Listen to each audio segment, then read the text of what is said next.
স্থানীয় সময় বৃহস্পতিবার অস্ট্রেলিয়ার দক্ষিণ পূর্বাঞ্চলীয় ওয়াই রিভার অঞ্চলে আছড়ে পড়ে শক্তিশালী ঝড়। এর প্রভাবে হঠাৎ বন্যা দেখা দেয়, তলিয়ে যায় মাইলের পর মাইল ফসলি জমি, ডুবে যায় রাস্তাঘাট।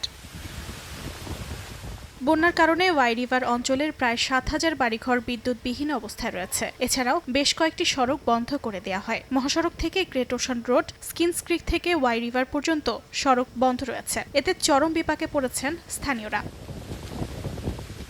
এমন পরিস্থিতিতে বন্যা কবলিত এলাকার উদ্ধার অভিযানে তৎপর হয় স্থানীয় পুলিশ এবং জরুরি সেবাদানকারী সংস্থা। বন্যার পানিতে আটকা পড়াদের নিরাপদে সরিয়ে নেওয়ার ব্যবস্থা করেন তারা। দেশটির দক্ষিণ পশ্চিমাঞ্চল এবং লর্নে এলাকা সহ আশপাশের নদী তীরবর্তী অঞ্চলগুলোতে জারি করা হয়েছে জরুরি সতর্কতা। বন্যা চলাকালীন বাসিন্দাদের নিরাপদে থাকার পরামর্শ দিয়েছেন দেশটির সরকার। অর্জিতা শাহজিন, সময় সংবাদ।